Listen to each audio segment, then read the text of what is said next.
I wonder what's on the tube. Let's look terrifying. Welcome back. Thank you for being a friend. What you talking about, Willis? You are a meathead. No soup for you.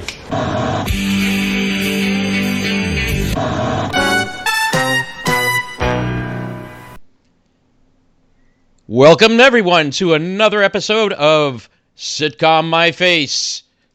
I'm Nick Franco, and with me, as always, Jay Bidwell. God, I still love that name. Sitcom My Face. Every time I hear it, every time I say it, it just makes me smile. You can't not smile when saying that. Makes me a little horny, too, which I also like. So, I mean... Oh, there we go. Yeah, Sitcom My Face. Guaranteed to give you all the sitcom goodness and horniness available. Damn right. Is it weird to put the host's own quote on the reviews? Jay It'll Bidwell make you smile. says... It'll make you hard. What? Jay Bidwell. The fuck? Wait, did he say hard to smile? Oh, no, he said it'll make you hard and you'll smile. Okay, all right, there we go. So this week, I really just want to watch some more Modern Family.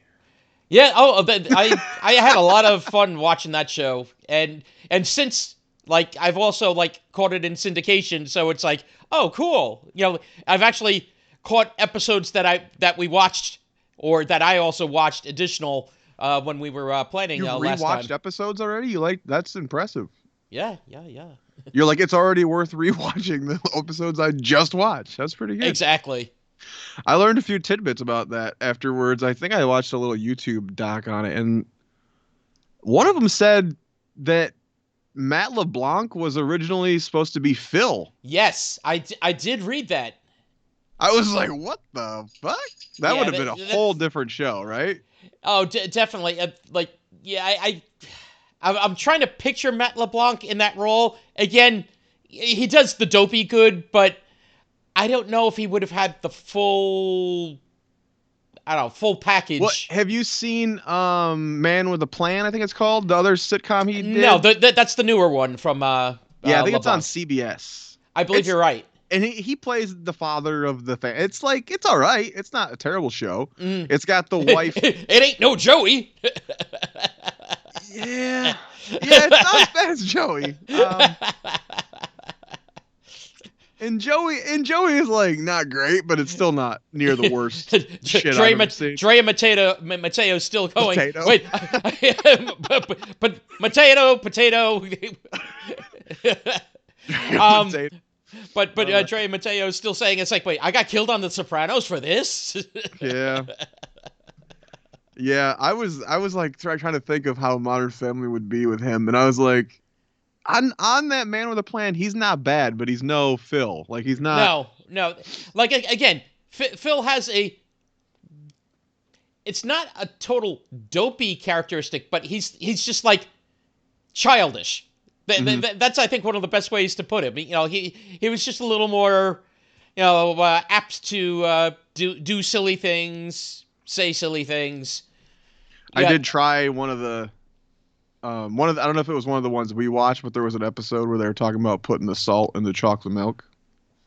Oh, no, I did not catch that and one. I tried it. This shit's good. You ever Really? tried that? You ever put a little salt in your chocolate milk?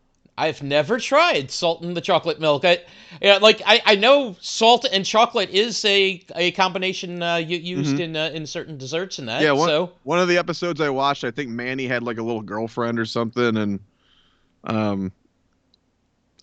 Gloria gave Manny a glass of chocolate milk, and the little girlfriend that she was jealous of, their relationship, of course, because she's the overprotective mother. The little girl's like, you should put a little salt in there, and she's like, that's fine the way it is, and she's like, well, you should try it, and she tries it, and she's like, it's horrible, and then the girl walks away, and she's like, it's delicious.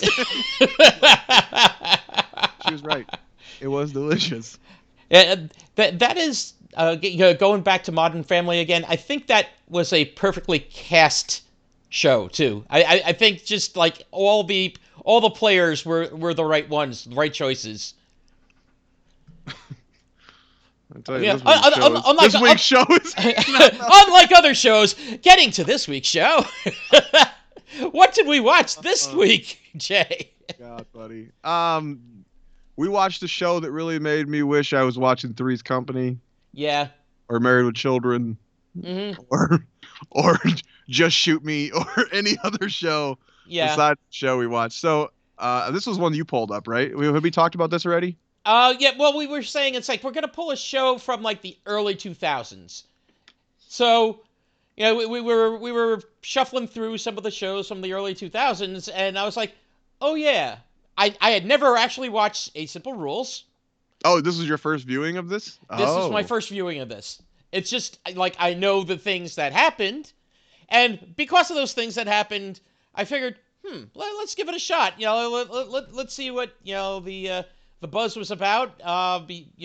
Besides the passing of John Ritter. Do we call it 8 Simple Rules or 8 Simple Rules for Dating My Teenage Daughter? Well, yeah, that was the original title, but right. But which then got scrapped and it just became 8 Simple Rules. Yeah. So this was a show. What years did this run? 2003 to 2005, I believe, were the running years. Or wait, it might have been to 2006. No, it was 2005. 2002 to 2005. Sorry. So this is a show that starred John Ritter, who everybody fucking loves, and Katie Seagal, who everybody fucking loves, and some kids that I didn't know 2 of them. I only knew what's the blonde chick that everyone knows Kaylee now Cuoco. from. Yeah, she's on Big Bang Theory. Yeah. Yeah, she's more famous for that now, I would think. Oh, definitely. No, people forget that she was actually on this show. It's like, oh yeah, that's right. I do remember the talk in high school of people having a little crush on her. Thought she was pretty sexy in this show. Mm-hmm.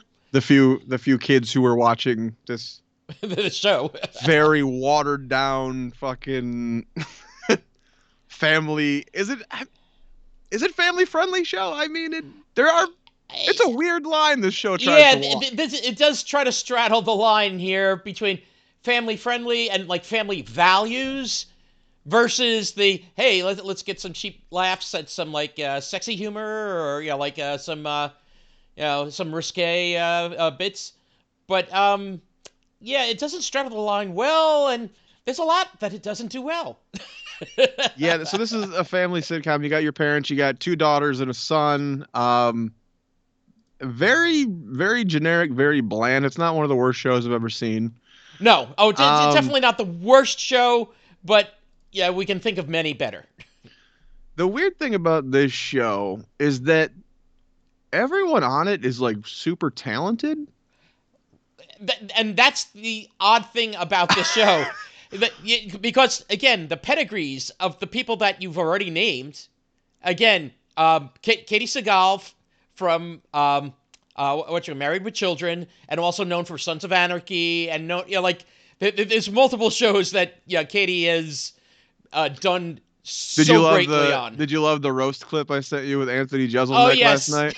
Where do you say, Katie Seagal, you are a very talented actress. He's like, you were on Married with Children, the show that changed comedy. You were on Sons of Anarchy, the show that changed drama. And you were on 8 Simple Rules, the show that killed John Ritter. You're like, oh no.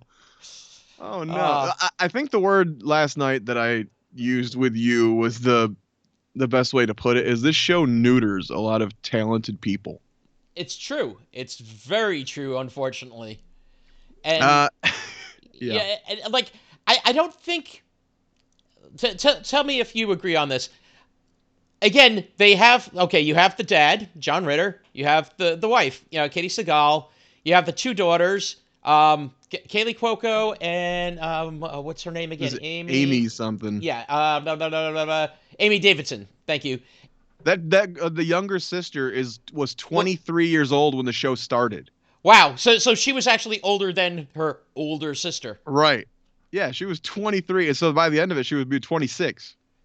And then the last the son, Rory, played by Martin.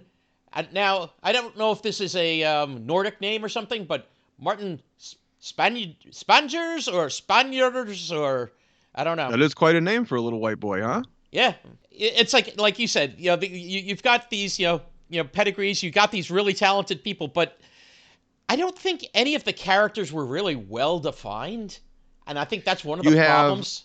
You have Dad Joke Ritter, who's making dad jokes before dad jokes, who are just they're not funny. No, not in the least. And not funny in the hey, he bombed at that joke. Oh, that's funny. It's just like, oh, he made a dad joke. Yeah, that just wasn't funny. Well, and what type of humor was Ritter most known for? Well, on Three's Company, he was very well known for the first the misunderstanding type of humor. That show is big on the misunderstandings, and he was very known for physical humor, which none of it. We get like almost none of it in this show. There was one episode I saw where he got to use that physical humor, and I'll bring that one up, when we get into it. But yeah, the physical humor was his main thing, and he was not really able to use it. Katie Sagal, I don't think her character was well defined from the get-go. It's like it got defined, funny, and then they don't let her do anything. Right at the beginning, the focus was on John Ritter and the girls, because even the kid Rory, the son, it's like he was just like, if you want to say the mischievous little brother. And he would just like show up, he'd be hiding in a closet or whatever, like he'd have some kind of gossip on somebody, and that's about it. That was the definition of his character. We joked about this being the show that killed John Ritter. That was a Jeselnik joke on the Roseanne roast. So this show is most famous for the fact that this is the show Ritter was doing when he died of a massive heart attack in real life. Correct. So the show ran for 3 seasons, as he said. He made it to, 4 episodes into the 2nd season? That's correct as well. And then that's when he died. And this is a weird case where the star of your show dies. I don't know. Was this show a big hit, really? I guess it must have been. I guess it was somewhat of a hit. Like, I think the ratings were still good. I don't know, was it leading? Because it was part of I believe, the TGIF on ABC. Was it? Really? Yeah, so, not a lot of good comes out of TGIF. I'm glad you reminded me of that, because I remembered that one episode you were talking to me and you said, I think it was The Odd Couple, when you were like, name another popular Friday night sitcom, and I should have said anything on TGIF probably was pretty popular. Right. I didn't think about it at the time. So this is a weird case, though, where the star of your show dies, and they decided to continue. Correct. And in fact, the direct episodes that followed his death, actually they, kill off, his character on the show, and there are 2 episodes, Goodbye Part 1 and Goodbye Part 2, that are not really sitcom. It's really drama on a sitcom, although I was ready to, whoever was doing the music on that show, I was ready to strangle them, because they were using kind of like the older sitcom, the sappy cues. Yes, the sappy cues of the piano. I don't know if you notice it, but I think in more modern sitcoms, when something tragedy or whatever, it's more silence. It's like real. Let the characters soak in it, rather than. Hold on, we need the little twinkle of the keys, like on the piano. Especially when you don't even have people acting at this point. These people lost a friend. They seriously lost somebody, and that's why actually those 2 episodes are the highest rated episodes of this whole series, because they truly, all the actors were grieving. Isn't that weird? Like they didn't have to act.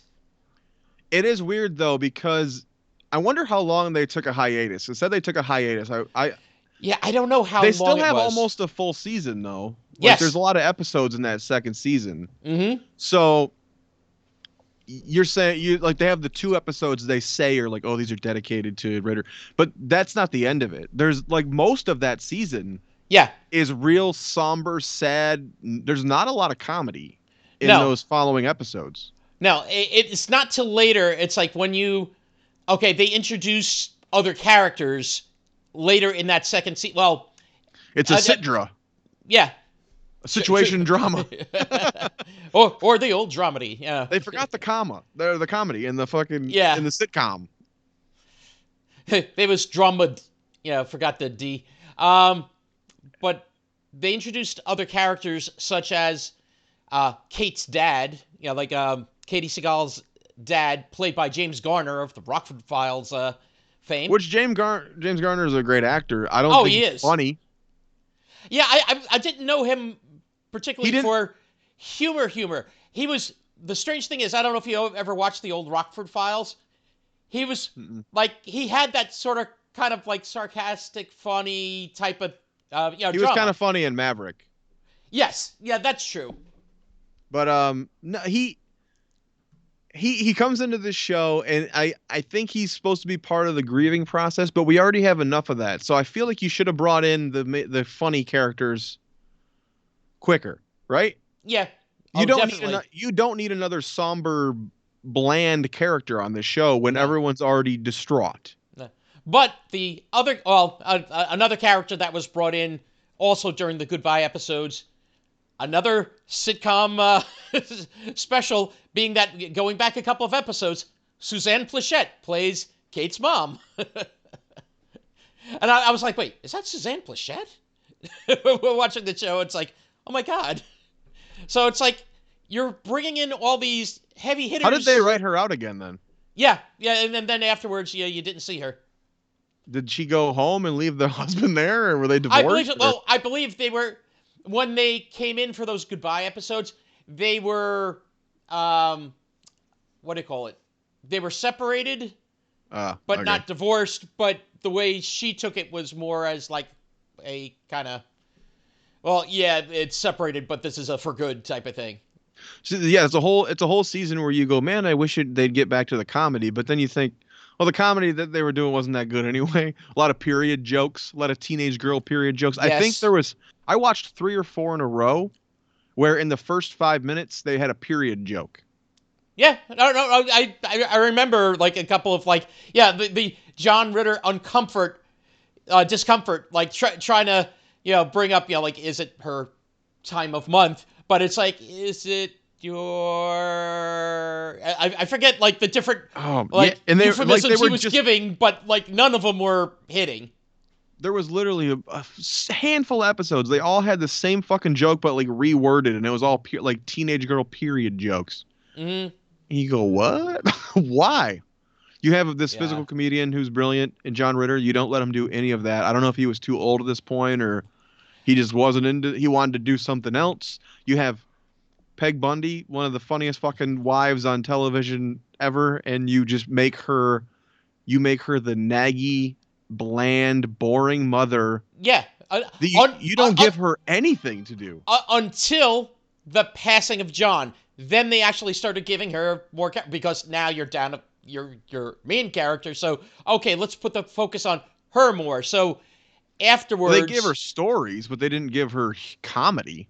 No, well, I think in season 3 you actually hit more of that, because then she's like trying to like maybe think about dating again, and we again have Ed O'Neill trying to save the day. And even he can't do it. Yeah, no, it was a good episode, but yeah, it's not like you're not going to save the series in doing so. I hate that there's so many shows that take place in Michigan. My home state here are so bad. I feel like. Well, what are the big Michigan shows like? I know Home Improvement was Michigan. Yes, I definitely. think his new one might have been too. I think so. Man Standing might have been Michigan as well, because he's from here. I think so. But definitely Home Improvement was a Michigan show. This one, 8 Simple Rules. They say that in one of them they talk about being in a suburb of Detroit, but another episode they mention Oakdale. So I don't know if there's an Oakdale suburb maybe by Detroit, but that I'm not sure. Because there's an Oakdale over here in my area, so I was like, oh sweet. Unless they just made up the name and we're like, it's so like possible. It's Michigan. Put a fucking tree in the name, and you're gonna have a million hits. Unless it's a peach tree, then that's all down in Georgia. That's true. That is true. No matter where you go in Georgia, particularly Atlanta, like you can't say, take the right on Peachtree, because you don't know what Peachtree you're driving on. Peachtree Lane, Peachtree Drive, Peachtree Road, Peachtree. Everything's Peachtree. Here's a fun game for you. I want you to so you got David Spade, John Ritter, Katie Seagal on the show. Correct. I want you to name as many of their sitcoms as you can. Okay. Well, John Ritter, of course. Three's Company. That's the first one that comes to mind. And, of course, this one. 8 Simple Rules. John Ritter, I'm trying to... didn't he have... Was it Three's a Crowd? I believe that was a spinoff, yeah. That was the spinoff of Three's Company. And I'm trying to think what other ones that he had. Let me pause on him. Let's see. Katie Seagal, you had Married with Children. Mm-hmm. You had this. Again, you're saying sitcoms, so... Mm-hmm. Okay, so, yeah. Sons of Anarchy will not cut the mustard on that one. Wait, Futurama, actually, key player. I'd count Futurama, yeah. Oh, yeah. Oh, no, definitely. Let's see. What do you count the show she's on now? She is technically a lead now, I think. Oh, what the hell is it? The Connors. Connors. Oh shit. Yeah, I forgot about that. She had a show that I almost forgot she was even involved with. Was that Superior Donuts with the guy from? Oh God. The guy from Taxi. Yeah. Judd Hirsch. Yeah. Remember that show that lasted maybe a season? Maybe. I did notice on here that she also played what's her name's mom on Big Bang Theory. Wait. Penny's mom? Yeah, it says she played Kelly Cuoco's mom, or what? Kate? What's her name? That's her fucking name? Yeah, Kaylee Cuoco. So that's actually kind of funny, being that, again, going back to this show, she was playing her mom. Yeah, because I was thinking for a moment, I was like, oh no, I thought that was Kathy Bates, but no, Kathy Bates and Teller of Penn and Teller played what's her name, the one from Blossom, Mayim Bialik. She was on some show called Chatham. I don't know if that is that a sitcom. She played Sandy. I don't know what that is. There's a Chatham, New Jersey. Yeah, Superior Donuts was one that I was like, oh yeah, totally fucking forgot about that. Something called Tucker. The Gina Davis show. Oh God. I didn't know Gina Davis had a sitcom. Yeah, I think that was a Fox one, if I'm not mistaken. Yeah, Fox threw a lot of things against the wall at the beginning. And one of the ones to stick was Married with Children. She's got some show called Mary from 85 to 86. So was that even before Married with Children, right? Yeah. Yeah, because Married with Children was late 80s. Oh, this is Mary Tyler Moore's sitcom called Mary. Oh, my God. Mary Tyler Moore, James Ferrantino, John Aston. Oh, my God. Gomez Adams. We're going to talk about this show someday. I don't even know. Oh, cool. Yeah, definitely have to do a deep dive into that one. And then David Spade, of course. He's on a few that I like. Okay, yeah. Just Shoot Me, Rules of Engagement, this show again. He was on... Looks like he's on a new one called Love, or maybe that was 2017, 2018. Okay, yeah, I didn't see that one. The Mayor, he played Ed Gunt. Ooh. Again, not aware of that show. Let's see, what else was he on? It's like, besides, of course, SNL, but that's not a sitcom. Yeah, you said Just Shoot Me and Rules of Engagement. Those are two that I really like. Yeah, those are definitely good shows.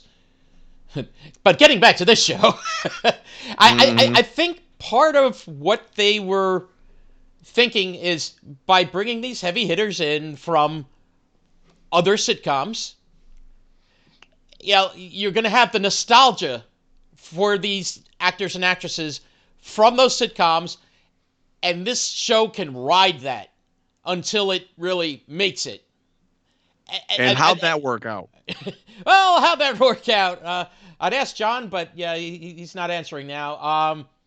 But yeah, I don't think it worked well. Although they tried their damnedest when it came to bringing the nostalgia. Because I don't know if you watched the episode "Come and Knock on Our Door." I did. Yeah. Yep. Yes, there's a dream sequence where he's playing Mr. Roper on Three's Company. And his two daughters are basically playing Chrissy and Janet. And the guy that was dating both of them at one time or another, is playing Jack and doing a decent job. But definitely not as good. But and then of course Katie Sagal comes in. She's Mrs. Roper, which I always thought was funny because I always thought of the Ropers on Three's Company as the original Al and Peg. From I can see that the curmudgeonly guy, the woman that wants to instigate craved romance for sex, but her husband can't satisfy her, and is very very raunchy for a show of that time. I would say yeah. Those. So yeah, Three's Company Children was a show that was like late 70s through mid 80s probably. Correct. That starred John Ritter, Suzanne Summers, and what's the other one? Joyce DeWitt. Joyce DeWitt, yeah. Yep. And they were all living together, and according to this show's very thin premise, they weren't allowed to live together because there would be hanky-panky, so they had to tell the landlord that Jack was gay, which was the John Ritter character. So in this, he kind of falls asleep watching a rerun or whatever of Three's Company, and in his dream, he is now the landlord character, the old man, and the boy who's dating both of his daughters, or had dated both of his daughters, is his Jack character. It's Jack character. And his son Rory is now the Larry character. That's what, actually, I meant to talk about this on the Bob Newhart show episode where they're drunk. I saw a really interesting thing. The actor who played Larry on Three's Company, yes, he became an acting coach later. Oh. And I saw a thing with him one time talking about how to play drunk. And he broke it down very well, but I think the gist of it was a lot of people just slur their words and, do that shit. But he goes, no, that's not the key to playing drunk. The key is actually to focus very much on what you're saying, because drunk people always overthink. Right. So you're actually talking slower and maybe thinking about what you're saying more. You know what I mean? Like that. Right. You may slur some things while doing so, but you're trying to focus on saying it right. So whenever I see people play drunker, I see him. That's what I think of. I thought that was a very good advice. Oh, yeah, definitely good. But yeah, the son is very funny here as Larry. As Larry. He's doing more of the guys from SNL. Yes, the wild and crazy guys. Wild and crazy guys. Yeah, the Steve Martin and Dan Aykroyd. I'm gonna say it, and this might surprise you. I think Rory's my favorite character on the show, the young son. And that's the one I was thinking you were gonna go for, because what's strange is I don't think they used him enough. I think they used him more as just, again, I think the focus was on the girls, and Rory was the annoying little brother. Yeah, it doesn't say shit about my teenage son in the title. No, it doesn't say shit about the teenage son, but at the same point, he wasn't given a lot to do, and a lot of what he wound up doing became a lot of the same things. Okay, he's hiding in the closet, trying to spy on, what's going on with, with his sisters, trying to get, the scoop. He's. Did you see the YMCA episode? No, I did not see the YMCA episode. The family joins the Y to try to get, back in shape or whatever, and he ends up joining a yoga class, right? Oh boy, okay. So he's in there he's like the real pervy character on the show. He definitely is the pervy So he's character. in the yoga class, but he can't get up now because he's got an erection. So he's just laying on the floor of the yoga class like way too long, to the point where they're like, do you need, the lady like leans down with her bosoms out and is like, do you need help with your downward dog? And he's like, you're not helping. There's little moments like that with him that I think are really funny. Mm-hmm. But then you have episodes where his storyline is like, Rory brings home a monkey and no one else knows about the monkey, and he's hoarding bananas to feed the monkey, and the monkey's like going in the background. And then at the end, it's never like a complete story. They're just like, Rory has a monkey? And you're like, right. Yeah, it's what? Just... You go, what the fuck? That was literally an episode. Yeah, and I didn't watch that episode, and thank God I didn't watch that episode. Literally the whole time, he's in the beginning, he's like, I really want a monkey. And they're like, you can't have a monkey. And then he sneaks in the house with a monkey, hides a monkey the entire episode. And at the end, they come home from whatever the B story was or whatever, and the house is destroyed, and there's a monkey sitting there, and they're like, Rory! And then it's like credits. God. Is that good writing to you? Is that like... No! Is that the dumbest shit I've ever seen? It's up there. Yeah. Yeah, no, it's... Oh. And then, of course, next episode, that monkey's gone. There ain't no fucking monkey. It's not like Friends where, Marcel shows up for a season or two. And exactly. I think it was the same kind of monkey. Was it a capuchin? Is that what they're called? I think so. Yeah, those like little guys. Yeah. But yeah, he was definitely underused and just not well written. But why don't we get to a couple of the episodes and see what they tried to pull? Like again, we were going into the come and knock on our door because what's his name? Paul, which is John Ritter's character, is trying to, his younger daughter, who we also found out is older now, but yeah, that was weird. I was just looking up something, and I was like, 23 when the show started. Is dating the guy that was dating Kaylee Cuoco at the beginning, like in the pilot, but also basically cheating on her in the pilot. So yeah, so now he's like dating the other one, and it goes into a whole Three's Company sequence. Then when actual Paul goes to the what is it? He was house sitting for his uncle or something. I think the guy Dylan. I think that's what he was. Yeah, what the storyline was. Oh, that's why that apartment was there. Yeah, that's why that apartment was there. So yeah, his youngest daughter, Carrie, goes to the apartment to meet not Rory, to meet Dylan. That's a different show. Yeah. Oh, that'd be a much different show. Maybe a better. And while Paul gets in, he opens the door, gets in, and he's like waiting. He's looking around, and he actually does the Three's Company flip over the couch. Mm-hmm. That's why it's like that's the only time I got to see him do the physical humor, and being that they already referenced Three's Company earlier in the episode, he did his famous, he backed into the couch and wound up flipping over it.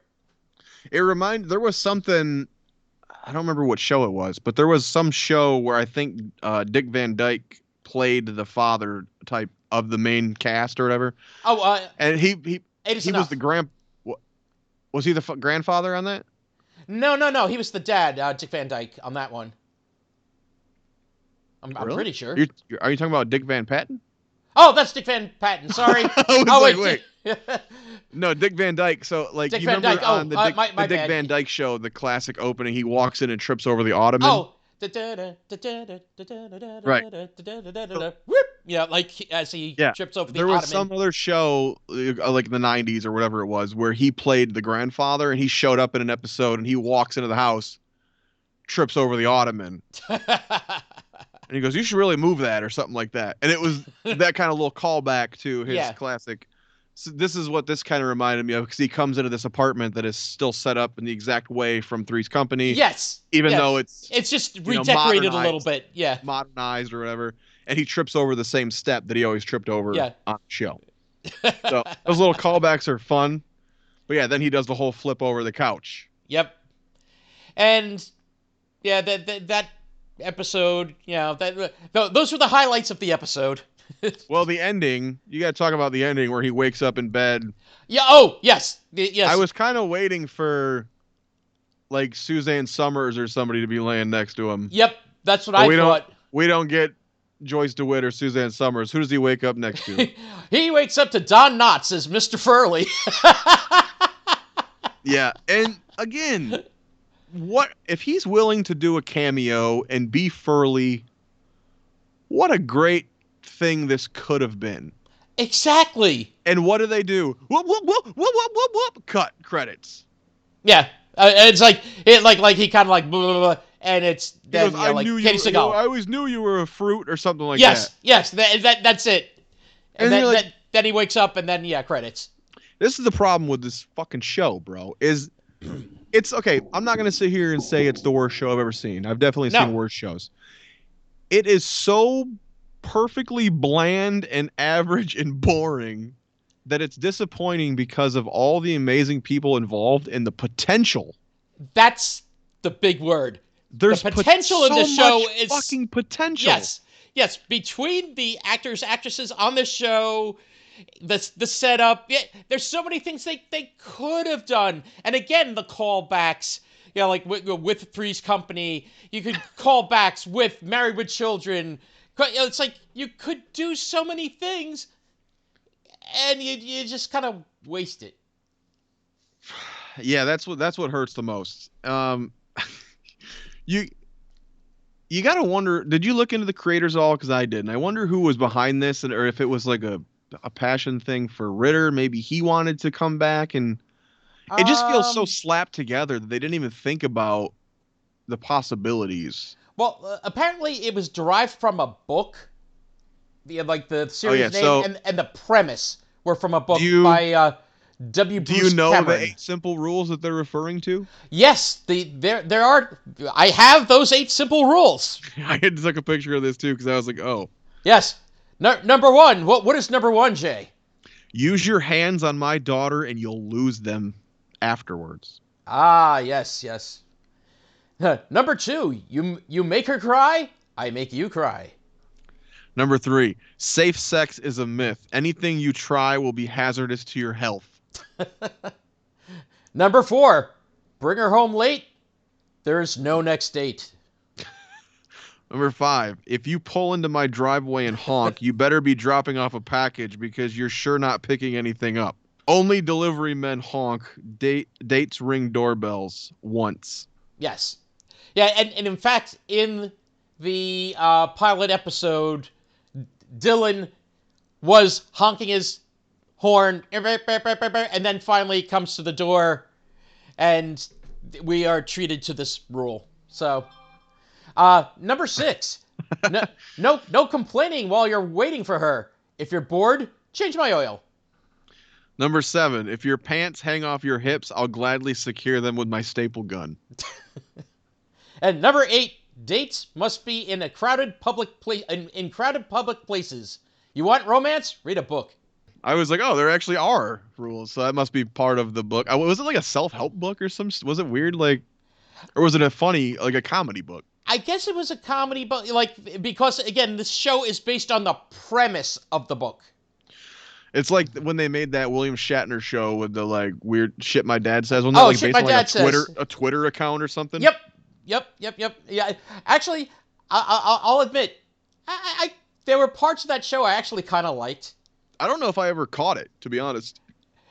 Was this show reran on Comedy Central? Because some of the videos I found had the Comedy Central logo. Yes, the show was rerun on Comedy Central. That I did not expect, because usually you got to get to a certain amount of episodes, and this seems real fucking no edge for Comedy Central. I'll say this though. You know what? I don't know if it was run on Comedy Central US.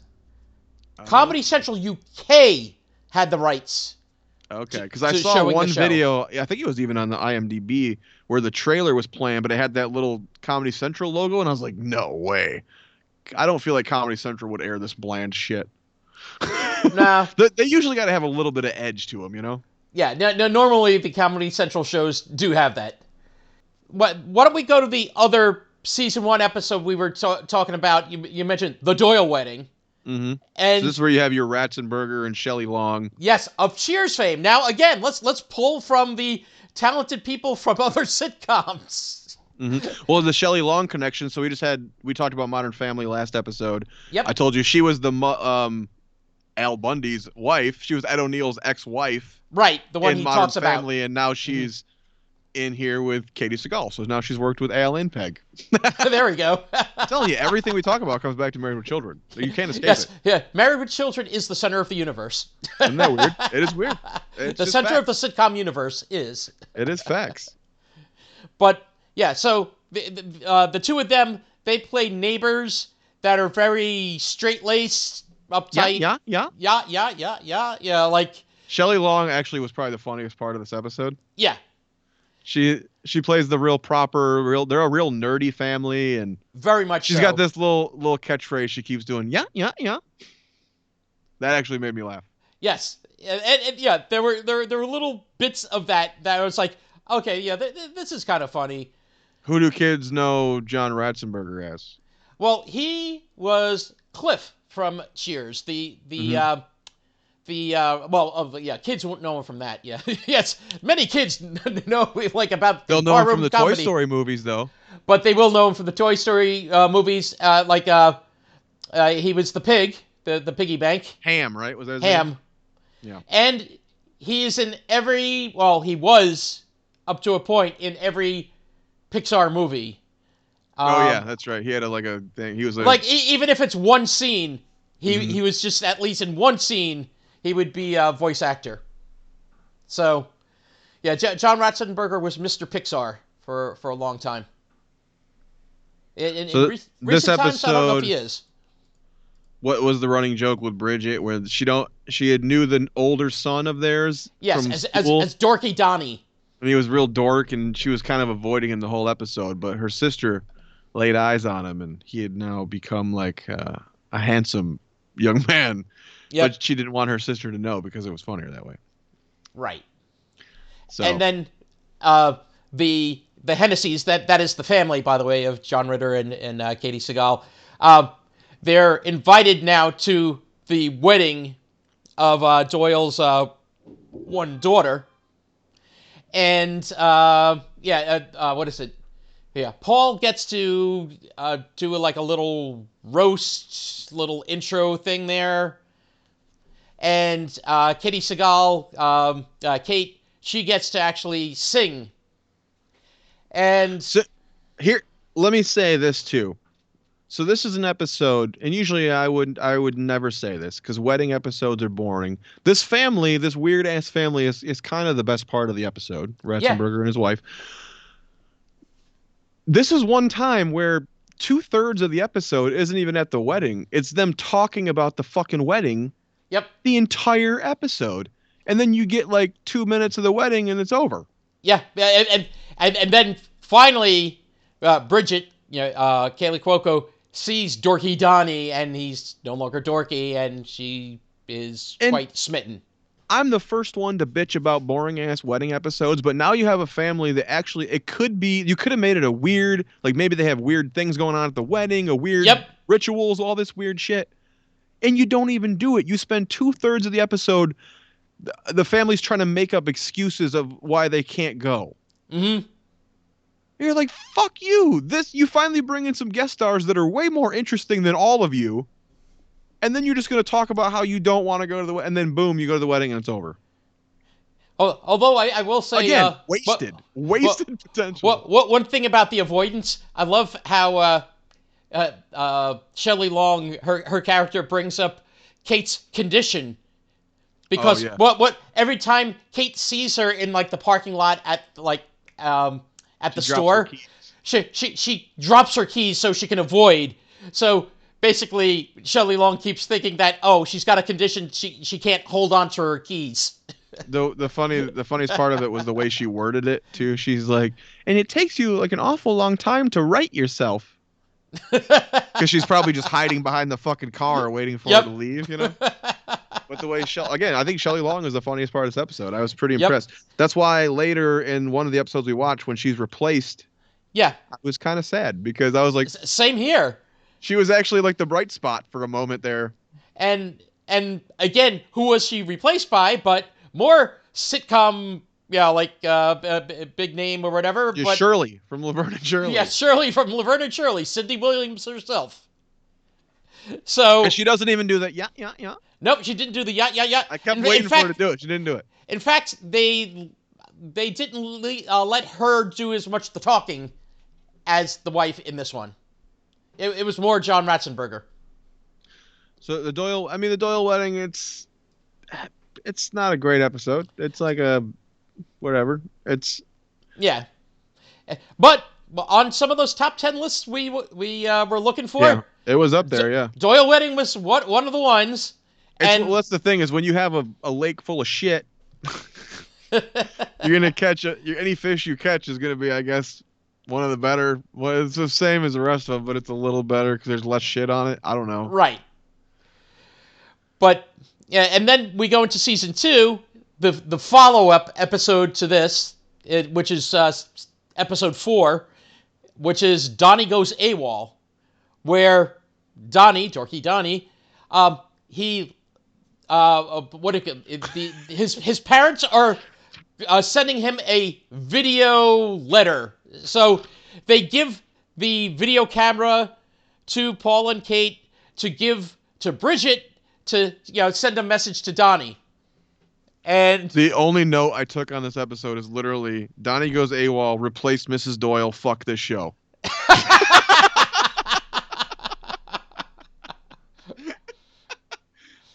That's literally the only note I took on. Yeah. Oh, man. But yeah, so what happens is, of course, Donnie gets the video message, and he's watching it with a lot of his Navy buddies, and they're all watching it together as she breaks up with him. Bridget breaks up with him, yeah. So, of course, now he goes AWOL and to try to win her back. To win her back. So, of course, he breaks into the Hennessy house. John Ritter goes downstairs with what? Oh, was it a toilet brush? Yes, a toilet brush. Beats the shit out of the intruder with a toilet brush? Yes, he beats the shit out of Donnie. That's at Annapolis, training to be in the Navy with a toilet brush. And I want people who listen to the show to notice this, because a lot of times we'll go scene by scene. We'll talk about the great jokes and the funny jokes. We're skimming through a lot of these episodes because there's not that many good jokes to talk about. That's right. And I'm perfectly okay with it. No, I was wondering if I'm with you. Because I know you like to do that. You like to go the scene by scene, talk about each joke, good jokes. I'm very happy that you also realize there's not much many good jokes to talk about in any of these fucking episodes, because there's no good jokes. There's really not. There's maybe once an episode you'll get a little glimmer of something that, again, a little snicker, but that's about it. Yeah. And so basically at the end of this episode, Bridget is convinced by her father because she can't decide whether she wants to date Donnie or to date this other guy. I forget what his name was. Doesn't matter. But anyway, she decides really matters. The right thing to do is to let Donnie go. Don't ruin his career in the Navy for her. Mm-hmm. Or actually, better yet, don't ruin his Navy career for the show. But anyway, actually, the best laugh in the episode might have been this moment where she comes in and Ritter goes, "I'm so proud of you," and she goes, "Well, it was actually you, like something you told me not to be selfish or whatever." And he goes, "Oh my God, you listened." And she goes, "Well, actually, this other guy's kind of hotter anyway." And he goes, No, you listened. You listened. Mm-hmm. You can't take it back." Yeah, that was like probably 1 second of funny Ritter for right there, And unfortunately, those are basically his last scenes. Yeah, this is the last episode he was alive for, right? Correct. Something I read said that this episode they were shooting was also nixed, so I guess they were shooting something with a cameo by Henry Winkler was going to be in an episode. Oh, again, talking about sitcom royalty. Fonzie from Happy Days. Henry Winkler was going to be in. He was actually on set when he had his heart attack. Oh my God! So that whatever that episode was, I believe they scrapped it and just. Yeah. I think they were understandably so. Right. So. Yeah. Oh, you know what? Whatever those scenes are, whatever his actual last scenes were, we'll never know because they nixed that episode. I will say, though, the episode that you pointed out in season 1, mm-hmm. that was actually pretty good, too. There was more funny moments in this one. It was called, A Picture's Worth 1,000 Words? Is that what it was called? Yeah, Picture's Worth 1,000 Words. And, was that Jason Priestley? Is that who that guest star was? I think so. But I wasn't really concerned with him. I was more concerned with Robert Guillaume, Benson. Benson, yeah, the butler of his. So very quickly, the premise was there was was he a sports writer or Well, sports? yeah, he used to be a sports writer. Paul used to be a sports writer. Now he's like a lifestyle columnist for the newspaper. And this guy asked him to write his book. Like the biography for this race car driver. Right. So he has to, like, they go to their first like $1 million mansion, and you have a little bit of the, the poor family in the rich house having a little bit of fun with that. There's a few moments that are like kind of funny, and I think that's Jason Priestley. I'm trying to look it up here. I don't remember it's Jason Priestley, who was a guest star he played the driver, who wanted him to write the book. Right. And he's actually fucking hysterical in this episode. He's funny, but and Benson, of course, the butler. The scenes with Robert Guillaume, yeah, he doesn't have many lines, but I never knew his real name. It's Robert Guillaume. Yeah, Robert Guillaume. I'll call him Benson. Yeah. Most people knew him as that. But yeah, Robert Guillaume owned every scene he was in. He did. They were both they were both very funny. Like even with Rory ends up stealing something from the rich man's house and basically costing his father the job because they caught him on camera or something. Right. But not that they caught Rory on camera. They caught the dad trying to return the thing on camera, but then playing with like the cup thing, like the racing cup trophy. Yeah. Would it be the NASCAR equivalent of the Heisman? Whatever. I guess. I guess. Yeah, it's got some funny moments. Like the thing I like, that's why I do like the Rory character, the young son, is because he tends to get the more raw jokes, the not hearty jokes. Yeah. Like the moment where he's like, "Well, took a lot of guts for you to tell me what you did and come clean, and anything you want, anything within my ability, I will do for you, It's like anything. And then anything. And instead of him going, "Can you give my dad the book job?" He goes, "Can I have that tape?" Because it was of his dad sneaking around the guy's bedroom. And that was one moment where you're starting to lean toward what the show should be almost. Yeah. And I do think that the moments I like the most are with Rory just kind of being a dick. Mm-hmm. Yeah. I definitely can see that.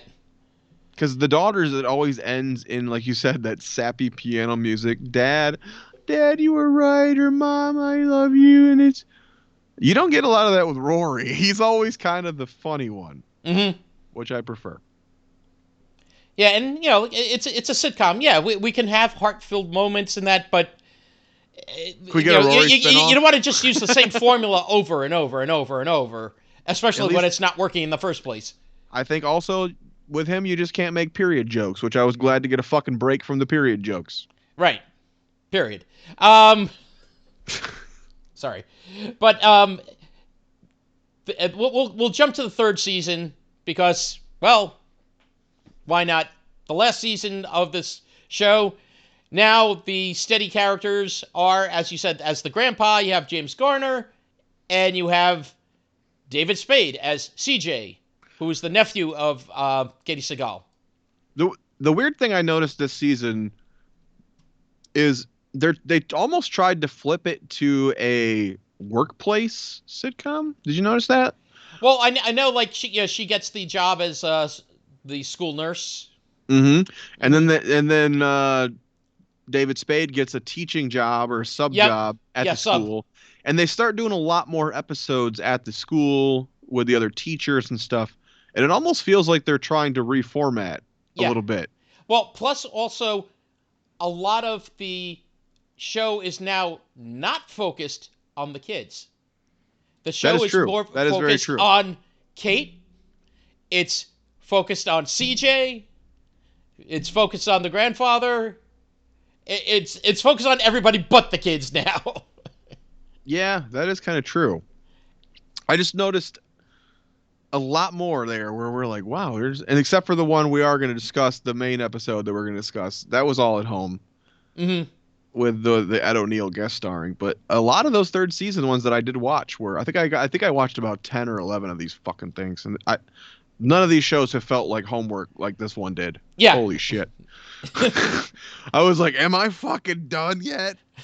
I felt like freaking South Park season 1 when the clone of Stan, it's like, me bad? Me bad? No, dude, Shelly's bad. Jesus Christ, man. Yeah, this was a hard watch. This was a hard watch show. Yeah. I think at first they were trying for all the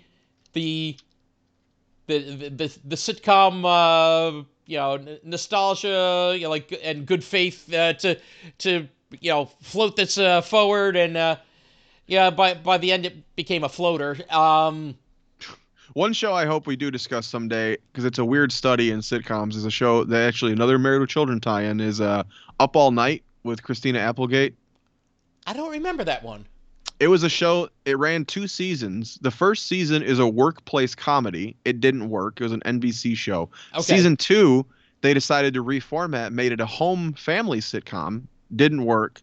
And season 3, they were going to go live, like make it a live show. Wow. But it was canceled right before they started filming the 3rd season.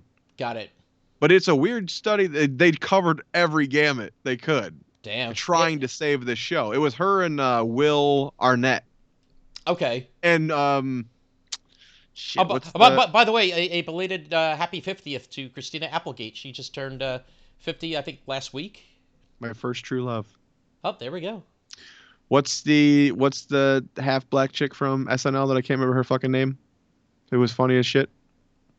I want to say Mia something. No. Oh God. Maya Rudolph. Maya Rudolph. Yes, she was also on that show. I love her. Oh, okay. Oh, she's funny. So great cast, but a weird sitcom to talk about. So hopefully someday we'll get there. What was the? So we want to talk about Old Flame. Yes, Old Flame was the 3rd season episode that we're going to talk about, because it was hard to get the 3rd season episodes because, well, they're not on streaming. I don't ever want to watch another episode on Daily Motion. Holy shit, all the ads popping up and the shit freezing up. I was like, what's going on? And not ads popping up where a commercial would be. No, just they're in the middle of a sentence and an ad pops up. And then when the actual video ads pop up, you got to watch the same one 2 or 3 times in a row. Yep.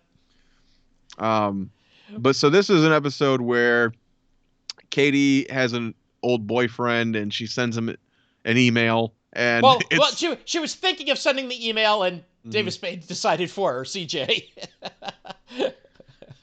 Quick note on David Spade. How do you feel about him on this show? Well, it's odd because David Spade a lot of times plays that, like, real asshole-ish type of character, and I could see they were kind of going for that a little bit on here. But at the same point, like a softer version. He's Finch Jr. Yes, yeah, Finch Light. Yeah, David Spade, I mean, this Just Shoot Me, Rules of Engagement, he's the same character on all 3 shows. Oh, yeah. Basically, he knows how to play money. That character. Rules of Engagement, he has money, is the only difference, I think. Yeah. This one, yeah, he's, like I said, neutered. He's not allowed to be as raunchy as you need him to be successful in this part. But he's still funny. He's funny. Actually, I found myself laughing a little more because of him. Don't you feel like, though? But not as loud as I would have laughed as he would be as Finch on Just Shoot Me or on Rules of Engagement. Do you feel like they cut away right before every good joke, though? Yeah, it does. It seemed like he'll say a funny thing, and you can tell he's about to. The thing you think he's about to say is going to be way funnier. The next thing, and then they cut away, and you don't get it. You're always just about to come, and they don't let you come. That fucking comedy, come, give it to me. Wait. Oh my God. I shouldn't do this while I also. I meant this as an anger fist, but now it looks like a. Oh my God, you're reminding me of that old what's your game show? What was it? Celebrity Concentration or something like that? Where I thought you were about to say Celebrity Concentration Camp. I was like, holy shit! No, that was a very different game show. But well, there was this one. It was what was it? Snake Charmer. Oh God. And the picture of Charmer was this Mr. Peanut-looking dude, like, he had, like, a top hat, and he was doing this, like, thing like this. I think it was, like, with a cane, and, yeah, it didn't look good, because also it looked like it was going towards the snake, and I'm like, what the hell? You're like, because you only saw pieces of the puzzle, and when they uncovered the whole thing, it's like, oh, this is no better. Yeah, I think I did see that on like a game show bloopers. Yes. It's Right up there with the chick on the Newlywed Game. He was like, "Where's the strangest place you've you've ever made made whoopee?" whoopee? In the butt." They're like, "What?" Yes, that is the classic game show blooper. Like those two are definitely on like every reel. But yeah, the David Spade character does seem like it's gonna go. It's fucking bizarre. I think he was on Howard Stern or something talking about his assistant or something that tried to kill him. Oh my God. Yeah, he had like a wacky assistant or something that tried to beat I don't know if they had a gun or they were beating the shit out of him or something, but the guy had issues. He had a key to his house and everything. He just came into his house in the middle of the night. Yeah. Anyway, that's pretty freaking scary. Yeah, and he's a little guy. I mean, he's not a. He's a short dude and very lanky. I like David Spade a lot, though. I always think he's funny. He does play the same character in every show, but at least it's a fun character, so you can't bitch too much. I wish they gave him a little more edge in this show, but I mean, it's an ABC TGIF show, I guess you're telling me. So whatever. This episode, though, yeah, he helps. He sends that email, and we get Ed O'Neill climbing through Kate's window as this former high school. Now, I Mandela affected this fucking episode because I swore there was more Married with Children references in this fucking thing. Ah, okay. I remembered this episode quite differently with like callbacks and shit. And there's not really any, right? No, really not. I was so confused when I was like, did I like, I wanted so badly to remember a better show. Yeah, I was going to say, like you started putting things into it. Yeah, like. Damn, yeah, no, I fucking totally remembered so many callbacks. And I don't think there was a single one. I don't think so, but at the same point, you could see the chemistry between Ed O'Neill and Kate Segal. Yeah, it's like, it was definitely there. They easily played off each other. And so, again, you have this, I guess the A story is him showing up and whisking her away on the motorcycle, and she's trying to have this wild night, and he's acting like I'm rich and I'm free and I'm going to take you, around, and we're going to do all the things that we talked about when we were young. Mm-hmm. And then you just keep cutting back to these boring ass characters standing in a hallway talking to her door because they think she's still in her bedroom. Right. So you have 5 fucking characters that you don't do any interesting stories with, besides literally cut back to them way too many times, standing at a doorway going, "We're sorry, Mom. We didn't mean it. Please come out." What the fuck? Just do anything else. Do anything interesting. Yeah. Please. No. It was definitely misuse. And, like, again, you could have let Spade do more. Like, again, he did some things. Like, he made them dinner, although it did sound pretty unique. Yeah, what's the joke? I made ham. It's not good. I made ham with grape jelly and marshmallows. That was So you know what you do? You know what you do when you're a fucking sitcom and you have David Spade about to make a terrible dinner? You let us watch him make the fucking dinner and be funny. Exactly. You don't cut to the fucking table with a shitty looking ham and go, "It looks bad." You show him like reading the cookbook. See, it says put sugar. I don't have sugar. Marshmallows will do. Yeah, like exactly. You do anything other than what they did. Exactly. They literally cut to the table with him in the hand, and they're all like, "Ooh, that smells gross." And he's like, "I tried my best," and that's like it. Mm-hmm. And then you go back to standing 5 characters in a fucking hallway talking to a door, apologize. It's like, That's what I'm saying. Is like these people don't understand how fucking writing works, comedy Yeah, works. I don't. it was complete misuse of every talent on that show. And you know what? I would have fucking killed for a David Spade cooking a fucking ham dinner moment at this point. Yep. Because this was one of the later ones I watched. I'm like, fuck, just give me something. And he could have done it. He would have pulled it off, and it would have been probably fucking hysterical. Right, and unfortunately, we got none of that. Yeah, Even if you threw in some physical comedy where he's covered in fucking whatever, any of it. No, we don't get any of that shit.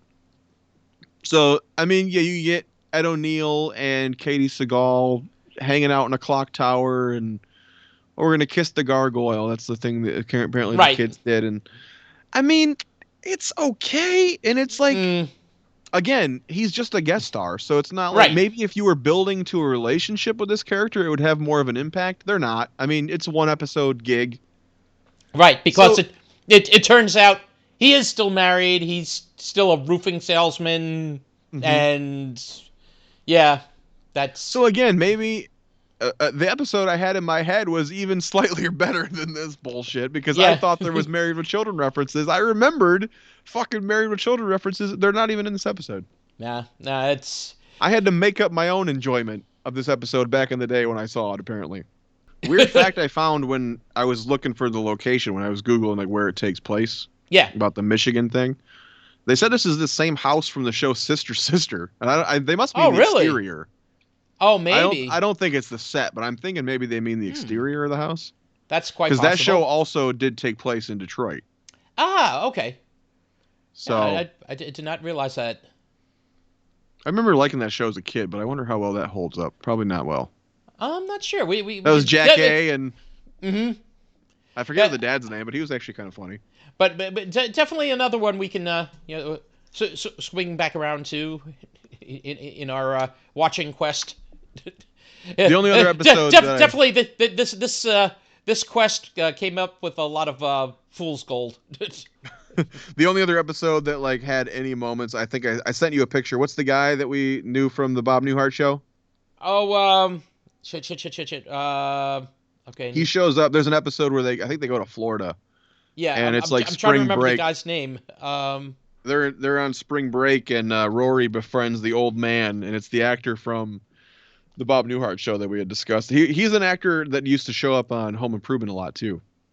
Oh, is it Tom Poston, right? Yes, there you go. Tom Poston, yeah. Yep.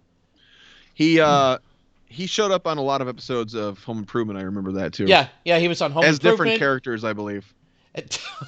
I love when an actor does that. It's like, oh, you may remember him from season 1 as like guy standing in doorway. He would be like, oh, we're on a road trip, and they go to some shitty gas station, and he's like the old douchebag behind the counter there. Yeah, that's the kind of, and then he would be a different like, oh, now he's in a hardware store. Oh, now he's here. Yeah, I think they might have even done the old brother joke, like, oh, that's my brother from whatever. Yeah. But we'll talk about him again, I'm sure, when we get to that show. Oh yeah, well, definitely Newhart. Yeah, we'll definitely hit on Tom Poston. But yeah, that episode I think was called "Good Mom's Gone Bad." So the joke is that Rory's hanging out with him, and he's like a bad influence on the kid. So they're telling Rory like, you got to find friends who are more mature, and he's like a fucking old man. So, I mean, there was like good moments with him, but that's about it. Nah. Again, it's the guest stars are the best part of fucking 8 Simple Rules. Yeah, the guest stars are the best part, but again, even they don't utilize them enough. Yeah, even they're misused. Shoot. Is there anything else you want to cover on this shit heap? No, I'm just kidding. No, just in summary, as we were talking, this is definitely the bottom show of the ones we've watched so far. I did put up our little ranking list, and yeah, I think this is definitely this is a new bottom. Yeah, this is the power bottom. That's the ranking list, and this is the stanking list. Yeah, like this. This didn't stink. This stank. And like I said, don't get me wrong. There are worse. There are far worse shows. Oh God, yes. There are shows that lasted 1 episode, so be forewarned. They're out there. You gotta pour one out for your homies on this one. But rest in peace, John Ritter. We do love you. Yes. And again, Eight Simple Rules and Bride of Chucky notwithstanding. yeah, and we will at some point do Three's Company, and John Ritter will be in a much better light in that show. I don't know if we can cover Three's a Crowd. I don't know if that's available anywhere. Yeah, that one I'm not sure, because I think that was only one season as well, right? Now that I've covered this show, I can probably happily sell these pieces of shit.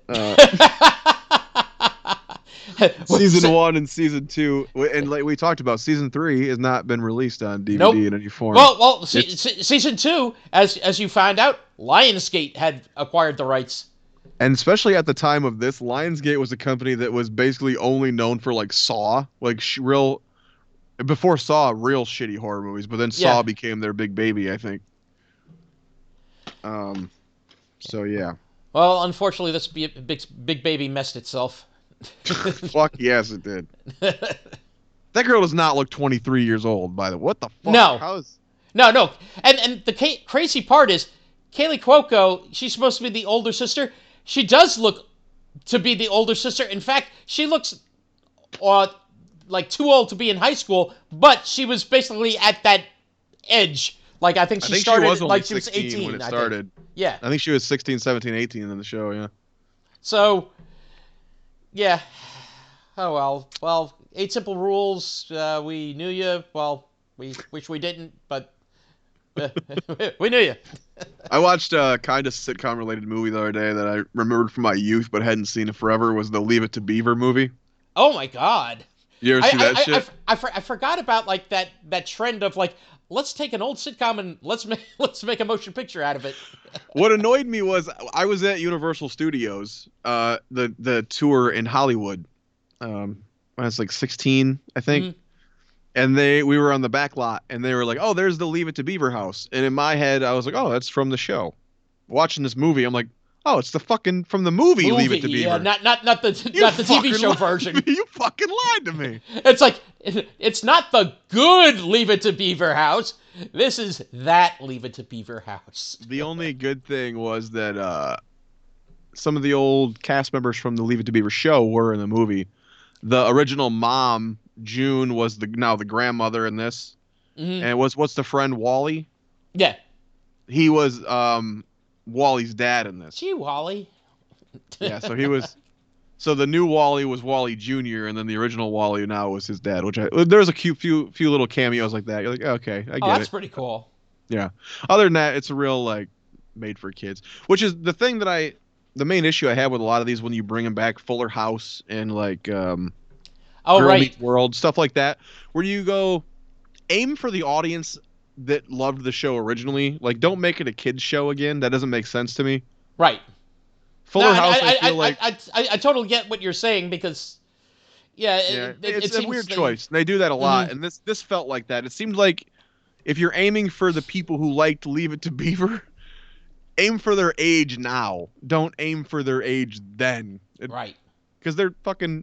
Oh, I mean, when the fucking Leave It to Beaver come on, the 60s, 50s. Yeah. They're fucking 70 years old. They don't want to watch a fucking kids movie. You know what I mean?